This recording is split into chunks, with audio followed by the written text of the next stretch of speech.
한국어 교육에서 외래어인데요. 지금 현재 교육 현장에서 제가 학생들을 가르치면서 느끼는 건 외래어에 대해서 이제 재정비할 필요성이 있다라는 거예요. 주의를 기울여야 한다라는 겁니다. 왜냐하면 외래어는 현대 언어 생활에서 어때요? 매우 다양하게 사용되는 표현이 너무 많아요. 외래어의 다른 말은 차용어라고도 하는데요.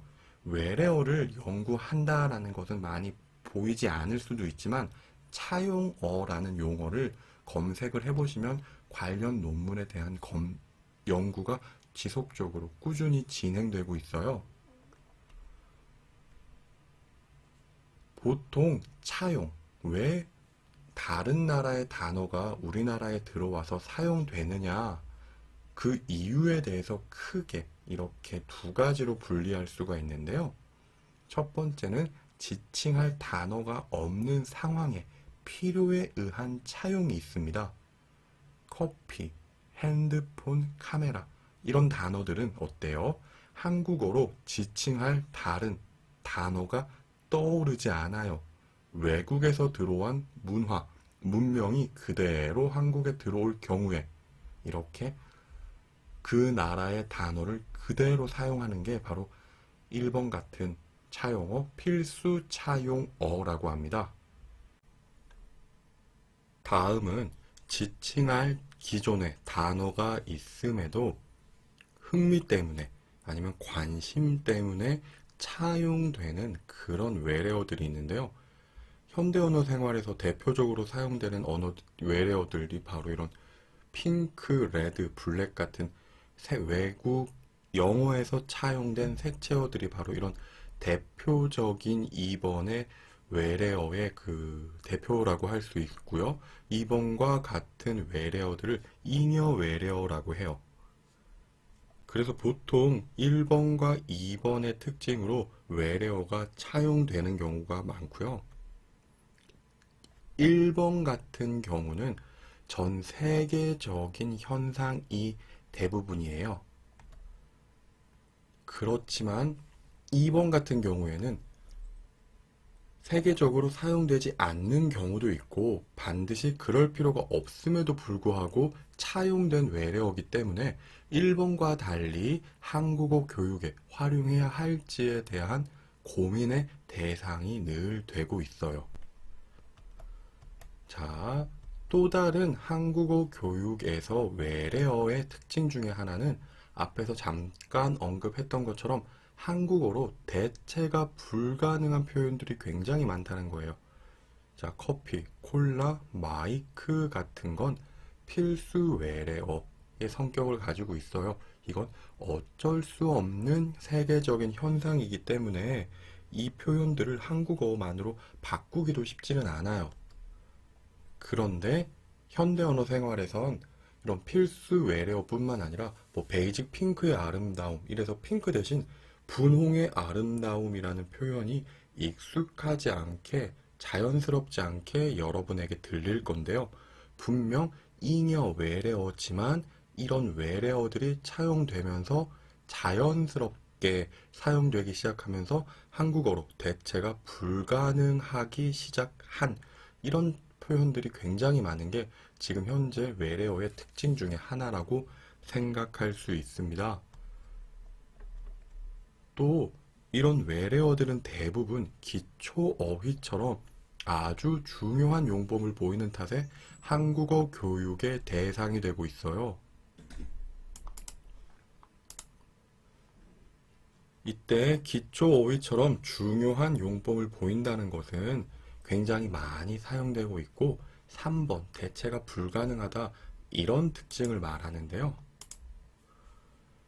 얼마나 외래어가 한국 언어 생활에 자연스럽게 사용되고 있는지, 이게 굉장히 얼마나 위험할 수도 있는지를 보여주는 예를 몇 개 제시해 볼게요. 첫 번째는 빵인데요. 표준국어 대사전에 나와 있는 빵에 검색을 하면 이렇게 어원에 대해서 나와 있는데 이 빵은 포르투갈어예요. 즉 차용된 외래어라는 건데 이게 지금 현재 저도 그렇고 여러분도 그렇고 외래어인지 인식하지 못할 만큼 한국어에 깊숙하게 박혀 있는 거예요. 이건 고유어가 아니라는 겁니다.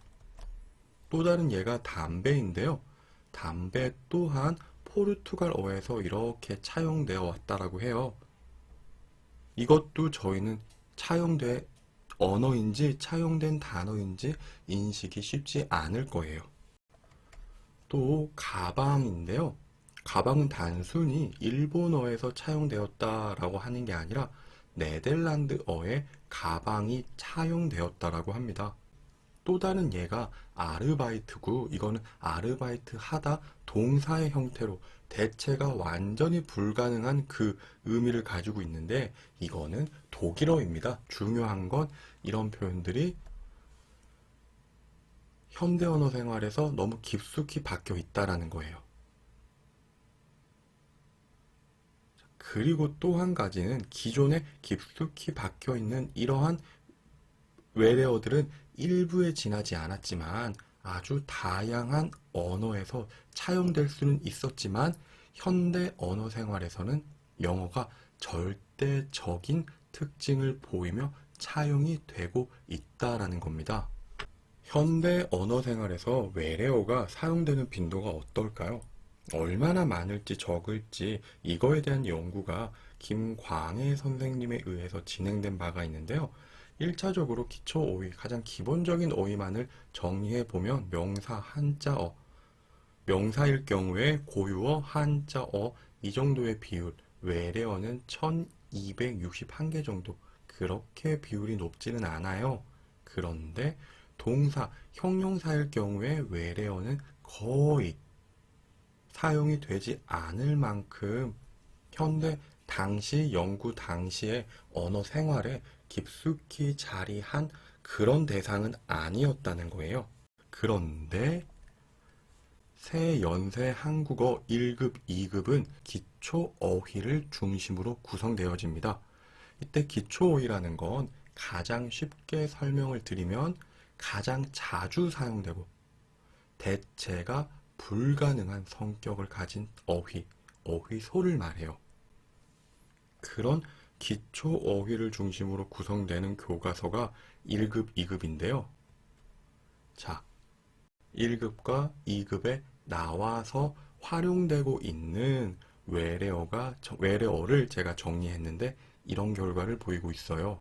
어쩔 수 없는 필수 외래어만 사용되고 있는지 그게 아닌지를 고려해 봐야 할 것 같아요. 이렇게 1급과 2급에 구성되어 있는 외래어 숫자가 굉장히 많은데 1급에서의 총 단어 중에서 외래어의 비율은 9.7%이고요. 2급에서 외래어의 비율은 6.5%입니다. 1급이 더 많다라는 거예요. 물론 이 비율만 봤을 때 100이라는 비율만 봤을 때 그 비율이 특별히 높은 것은 아니지만 한국어를 가르치기 위해 구성된 교재라는 점을 생각하면 결코 낮은 빈도라고 할 수는 없어요. 기초 어휘인데 거기서 9.7%, 6.5%의 비율을 외래어가 차지한다는 거예요.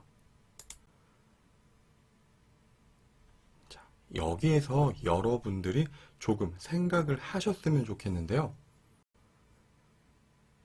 차용된 외래어는 전 세계적인 현상인 건 확실해요.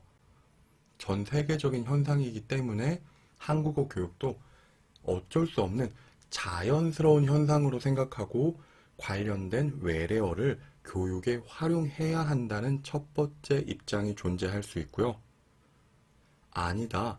한국어 교육의 정체성을 위해서 우리말로 순화된 교육이 필요하다라는 입장이 존재할 수 있어요.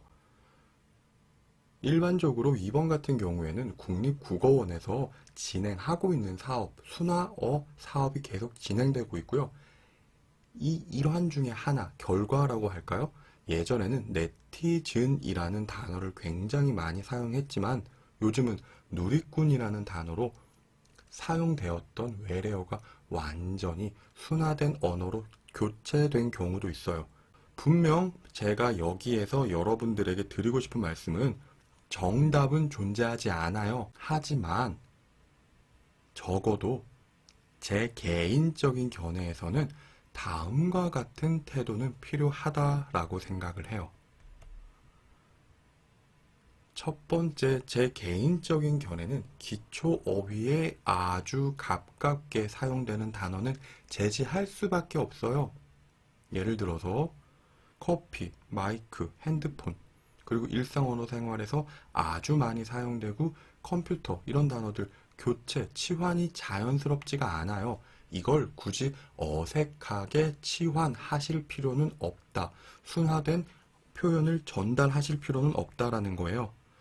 그런데 2번, 치환이 가능한 단어는 분명히 존재해요.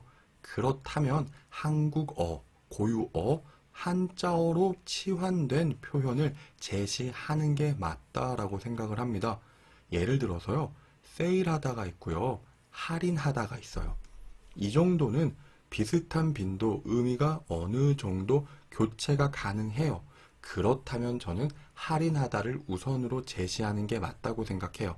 사이즈는 크기로, 빌딩은 건물로, 토픽은 한국어 능력 시험으로, 앨범은 사진첩, 이런 단어로 우선 제시하던지 아니면 이런 한국어 단어가 있다라고 같이 전달해 주는 방법은 정말 필요하다고 생각해요. 그리고 가장 중요한 건 교사의 개인적인 언어 습관의 개입을 굉장히 주의하셔야 된다는 거예요. 저도 그렇고 여러분도 그렇고 현대 언어 생활에서 언어를 사용하다 보니까 외래어를 자연스럽게 사용하는 경우가 많아요. 스터디하러 가자. 오늘 스터디 있어. 나 오늘 컴플레인 받았어. 야, 요즘 여기가 굉장히 핫해. 야, 너는 성격이 정말 쿨하구나. 이런 표현들, 굉장히 개인적으로 사용하는 나의 언어 습관이 나도 모르게 수업 시간을 지배할 수가 있다는 거예요. 항상 교사의 언어 습관, 나의 언어 습관만큼은 주의를 깊게 하고 수업을 진행해야 한다는 것 명심하셨으면 좋겠습니다.